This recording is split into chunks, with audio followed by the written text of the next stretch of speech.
Hi hello ನಮಸ್ತೆ, ನಾನು ನಿಮ್ಮ ಮೋಟಿವೇಶನ್ ಸ್ಪೀಕರ್ ಡಿ ಅಂದರೆ ಡೇರಿಂಗ್, ಕೆ ಅಂದರೆ ನಾಲೆಜ್. ಇವೆರಡು ಯಾರ ಹತ್ರ ಇದೆ ಅಥವಾ ಇವೆರಡನೇ ಯಾರು ಪಡಿತಾರೆ ಅವರಿಗೆ ಗೆಲುವು ಗ್ಯಾರಂಟಿ ಅಂತ ಹೇಳ್ತಾ ಇವತ್ತು ನಾವು ಪ್ಲ್ಯಾನನ್ನು ಮಾಡಬೇಕು. ಯಾಕೆ ಅಂತಂದರೆ ಲೈಫಿಗೆ ಪ್ಲ್ಯಾನ್ ಬಹಳ ಇಂಪಾರ್ಟೆಂಟ್ ಆಗಿರುವಂಥದ್ದು. ಎಷ್ಟೊಂದು ಪ್ಲ್ಯಾನ್ ಪರ್ಫೆಕ್ಟಾಗಿ ಮಾಡ್ತೀವಿ ಅಷ್ಟೊಂದು ಯೋಚನೆಗಳೇನಂತಂದರೆ ಪರ್ಫೆಕ್ಟ್ ಆಗಿರುತ್ತೆ ಅಂತೇಳಿ. ಯೋಚನೆಗಳು ಬಹಳ ಮನುಷ್ಯನಿಗೆ ಮುಖ್ಯ ಆಗಿರುವಂಥದ್ದು. ಕೇವಲ ಒಂದು ಸೂಜಿಯ ಮನೆಯಷ್ಟು ಮೆದುಳನ್ನು ಹೊಂದಿದಂಥ ಇರುವೆ ಇದೆಯಲ್ಲ, ವರ್ಷವುದ್ದಕ್ಕೂ ಕೂಡ ಪ್ಲ್ಯಾನ್ ಮಾಡುತ್ತೆ. ಹೇಗೆ ವಿಂಟರಲ್ಲಿ ಇರಬೇಕು, ಮಳೆಗಾಲದಾಗ ಹೇಗಿರಬೇಕು, ಚಳಿಗಾಲದಲ್ಲಿ ಹೇಗಿರಬೇಕು, ಬೇಸಿಗೆಯಲ್ಲಿ ಹೇಗಿರಬೇಕು ಅನ್ನೋದನ್ನು ಒಂದು ಚಿಕ್ಕದಂಥ ಇರುವೆ ವರ್ಷವಿಡೀ ಪ್ಲ್ಯಾನನ್ನು ಮಾಡಿ ಅದರ ಪ್ರಕಾರ ಏನಂದರೆ ಕೆಲಸ ಕಾರ್ಯಗಳನ್ನು ಮಾಡುತ್ತೆ.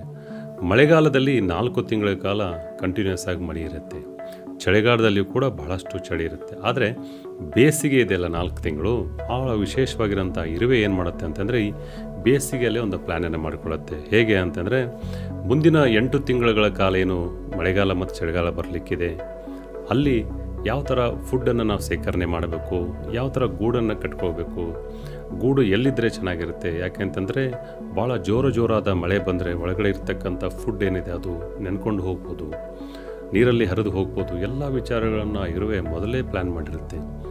ಈ ಒಂದು ಪ್ಲ್ಯಾನ್ ಮಾಡಿದಂಥ ಇರುವೆ ಏನಂತಂದರೆ ಕೆಳಗಡೆ ಹೋಗಿ, ನೆಲದ ಕೆಳಗಡೆ ಹೋಗಿ ಒಂದು ಗೂಡನ್ನು ಕಟ್ಕೊಳ್ಳುತ್ತೆ. ಮತ್ತು ಕಂಟಿನ್ಯೂಸ್ ಆಗಿ 4 ತಿಂಗಳ ಕಾಲ, ಅಂದರೆ ಏನು ಬೇಸಿಗೆ ಇದೆಯಲ್ಲ, ಬೇಸಿಗೆಯ 4 ತಿಂಗಳ ಕಾಲ ಹೊರಗಡೆ ಹೋಗಿ ಫುಡ್ಡನ್ನು ತೆಗೆದುಕೊಂಡು ಆ ಗೂಡಿನಲ್ಲಿ ಇಡ್ತಾ ಇರುತ್ತೆ. ಗೂಡು ಕಟ್ಟೋ ಮುಂಚೆ ಏನಂತಂದರೆ 3 ಬಾರಿ ಯೋಚನೆ ಮಾಡುತ್ತೆ. ಇಲ್ಲಿ ಮಳೆ ಬರುತ್ತೆ, ಮಳೆ ಬಂದರೆ ನೀರು ಒಳಗಡೆ ಬರುತ್ತಾ, ಚಳಿ ಆದರೆ ಸಮಸ್ಯೆ ಏನು, ಎಲ್ಲವನ್ನು ವಿಚಾರ ಮಾಡಿದಂಥ ಇರುವೆ ಏನಿದೆಯಲ್ಲ, ಆ 3 ತಿಂಗಳು 4 ತಿಂಗಳು ತಂದಂಥ ಫುಡ್ಡನ್ನು ಅಲ್ಲಿ ಸೇಕರಣೆ ಮಾಡುತ್ತೆ. ಅದಾದ ನಂತರ 8 ತಿಂಗಳ ಕಾಲ ಇರುವೆ ಅಲ್ಲೇ ಇರುತ್ತೆ.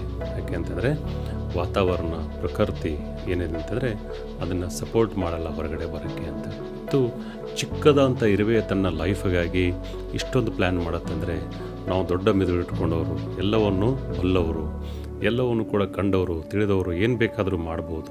ಇಂಥ ವಿಚಾರದಲ್ಲಿ ಒಬ್ಬ ಮನುಷ್ಯ ಆದವನು ಎಷ್ಟೊಂದು ಪ್ಲ್ಯಾನ್ ಮಾಡಬೇಕು ಅನ್ನೋದನ್ನು ಈ ಇರುವೆಯಿಂದ ಕಲಿಬೇಕು. ಯಾಕೆ ಅಂತಂದರೆ ಇರುವೆಗೆ ಗೊತ್ತಿದೆ ಏನಂತಾರೆ, ಯಾವ ಮನೆಯಲ್ಲಿ, ಯಾವ ಕಬೋರ್ಡಲ್ಲಿ, ಯಾವ ಸರ್ಫಲ್ಲಿ ಎಲ್ಲಿ ಇಟ್ಕೊಂಡಿದ್ದಾರೆ, ಆ ಒಂದು ಮೇಜರ್ ಎಲ್ಲಿ ಸಕ್ಕರೆ ಡಬ್ಬ ಇದೆ ಅಂಥೇಳಿ ಕರೆಕ್ಟಾಗಿ ಪರ್ಫೆಕ್ಟಾಗಿ ಹೋಗಿ ಆ ಸಕ್ಕರೆ ಡಬ್ಬ ಹತ್ರ ಹೋಗುತ್ತೆ. ಹೀಗಾಗಿ ನಮ್ಮ ಪ್ಲ್ಯಾನ್ಸ್ಗಳನ್ನು ಪರ್ಫೆಕ್ಟಾಗಿ ಮಾಡೋಕ್ಕಂದರೆ ಗೆಲುವು ಗ್ಯಾರಂಟಿ ಅಂತ ಹೇಳ್ತಾ ಮತ್ತೊಂದು ಸ್ಟೋರಿಯೊಂದಿಗೆ ಮತ್ತೆ ಭೇಟಿಯಾಗೋಣ. ಅಲ್ಲಿವರೆಗೆ ನಿಮ್ಮ ಆಹಾರ ಔಷಧಿಯಾಗಿರಲಿ, ಉತ್ತಮ ಆರೋಗ್ಯ ನಿಮ್ಮದಾಗಿರಲಿ.